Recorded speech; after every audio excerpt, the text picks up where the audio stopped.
Hello and I welcome you all to your own YouTube channel Atlantean. Today we will continue with the series of magnetism that I had started. I could upload only one video more than 1 year ago. Sincere apologies for not continuing the series, but now I am back and now we will finish what we have started. So why we study magnetism? What is the purpose of magnetism? It is the human mind. Humans had discovered that Earth exhibits something known as magnetic properties. And as you already know, human mind is always a very curious mind. So in order to make use of this property of Earth, they had designed the whole concept of magnetism. So there are certain conventions, certain rules. And what are these rules? Let us study. So what we will do is, in this video, we will go through some basics of magnetism. Once we are thorough with the basics of magnetism and the convention, then we can proceed forward. Just for your knowledge, my reference book for this magnetism will be the book on magnetism by Captain S.S.S. Rewari, and my sincere gratitude to him for making the maritime industry so easy. Apart from that, Captain Anand Shingadgiri, from whom I have personally learnt magnetism, and he has taught with great excellence. So let us study further few basics of magnetism. So first basic is, you can see, like poles will repel. For example, what we have done is we have made two poles, North Pole and South Pole. So if you take two bar magnets with North Pole together, the like pole will repel each other. Second property is always two poles. Magnet will always exhibit two poles. Let us say if you have a bar magnet of this length, if I cut this in between, still this piece will also have two poles, this piece will also have two poles. Third property is freely suspended magnets will align northerly. For example, let us say I have a magnet and one of the end is red pole. Generally we denote the red pole as a north seeking pole and the other one is blue pole. So this red pole, which is a north seeking pole, if you suspend it freely, if you tie it with a rope and if you suspend it, it will align itself with the field of earth magnetic forces. Another property is this force is directly proportional to pole strength. What is the strength of your pole? And this force is inversely proportional to the distance between pole. Now to explain you everything in diagram, let us say this is an earth, this is a magnetic equator. Remember, our geographic equator is very close to magnetic equator, but it is not the same. Okay, what we imagine or what we assume is that earth has an imaginary bar magnet, and this magnet has a red pole in southern hemisphere and blue pole in northern hemisphere. Another convention or another basic of magnetism is, from the red pole the magnetic lines of forces will emerge, it will come out, and at the blue pole it will converge, it will go inside. Now this is again not at geographical north pole and south pole. The position of this keeps on changing. You can find the latest position on Google. It's not difficult, but just to tell you that earth has a bar magnet which has a red pole in southern hemisphere. Remember, this is not a real bar magnet. There does not exist any such thing. Why earth has magnetism? Because earth has a molten lava, molten core, which consists of lot of metals, and because of these metals the magnetism is exhibited, the magnetic properties are exhibited. How will we use it in our daily shipping life? That we will see as and when we progress with this series of magnetism. As and when we go ahead, what I would expect from you is, you should have ideally a black pen, a red pen and a blue pen. The reason being that when we denote magnet, or when we denote different headings and we want to make sure that which pole is formed on which part of ship, we will require all these three colors. So let us continue with basics. Okay. So another basic is magnetic forces, remember, are always at the center. They are concentrated at center and not at the ends. Just to tell you with an example, if you assume that this is a bar magnet, yes, the fields will converge and diverge from here. Wherever there is a red point, field will come out. Let us say, for example, this is a red point and this is a blue point. Just to tell you that fields will come out of red point and coincide here, but always remember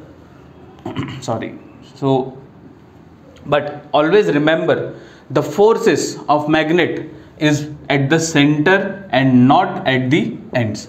That is one.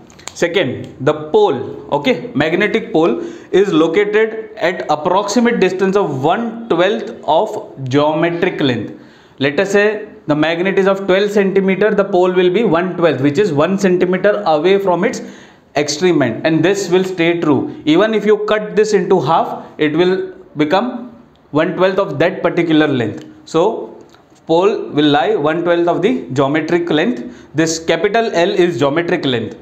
And we have something known as magnetic length, which is nothing but the distance between the two poles, and this magnetic length is denoted by 2L, 2 small l. Why 2? Because as I said in the previous basics, that even if you cut a magnet, it will always have two poles. That is why we denote by 2 small letter l. And as you can see, the distance from the extreme end of this pole is 1/12. Similarly here also 1/12. Now, if you want to find the magnetic length, what is the formula? You know 2L is equal to pole is L by 12 plus L by 12. When you solve this out, you will get 2L, that is magnetic length will be equal to 5 by 6 of geometric length. Okay, pole has a pole strength and the unit is Weber, denoted by small letter m and symbolically denoted by letter phi. It is a Greek letter phi. Magnetic lines of forces. By this time we already know lines of forces originate from red pole and converge into the blue pole. So these lines of forces are also called as magnetic flux. Another important concept is magnetic moment, which is nothing but the pole strength, which is denoted by small letter m, when we multiply it by magnetic length. This is not the geometric length, we have already seen. Field strength. Very important concept, because this is what directs our needle to the north. When we keep a compass and we see the compass needle, the red end is directed towards north, isn't it? The red pole or the red side of our compass needle is directed north. Who is directing it? These are the lines, and this is called as field strength of a magnet. Earth similarly also has its own field strength at equator and field strength at pole. At equator it is maximum, at pole it is minimum. We will see. In fact, at pole, at exactly magnetic pole, H is 0, which is nothing but the field strength. And that is why your magnetic compass stops working or works very sluggishly as and when you approach the northern magnetic latitude. This we will see later on. Now there exist 3 types of materials in this world. Understand this way. For example, a principal gives some instruction in school. There will be certain student who will follow what principal has said. There will be certain student who will do opposite of what principal has said, and there will be certain student, it depends on their mood. If the mood is good, they will follow what principal has said, otherwise they will not follow. Similarly, even our materials exhibit 3 properties. Let us say if you keep any material in an external magnetic field, what happens? First type of material is called ferromagnetic material. In this, the molecules will align themselves in the magnetic field, in the external magnetic field, and as a result the field strength increases. These are called as ferromagnetic material. Second type of material are called as diamagnetic material. It is the second lot of students where they will do opposite of what principal has said. So molecule opposes, and that is why the strength reduces, the field strength reduces. And the third one is paramagnetic material. As I said, the last of the student, depends on their mood. Some align, some don't align, at random. This is the type of material. Now understand one thing. Yes, we generally use ferromagnetic materials, but it is not that there are no applications of this material. For us it is not there, but these materials are also useful in certain other applications of science. So we will be discussing about ferromagnetic material, because the steel by which ship is made is also one of the ferromagnetic material. The molecules align themselves and the field strength increases. It will also decrease in certain cases. We will see as and when we proceed with this series of magnetism. This ferromagnetic material now has 2 different types of it. First one is called soft iron, and the second one is called as hard iron. Soft iron, as the name suggests, it is soft in nature. So it is easy to magnetize and demagnetize. What happens when you keep it in an external magnetic field? It will magnetize very easily, but once you remove, it will again demagnetize within matter of hours, sometimes even minutes also. And we have hard iron. Hard iron is difficult to magnetize, but once you have magnetized, it will retain its property, it will retain its magnetic property. So the magnets that we play with are hard irons. Also on ship, certain structures will be hard iron, certain structures will be soft iron.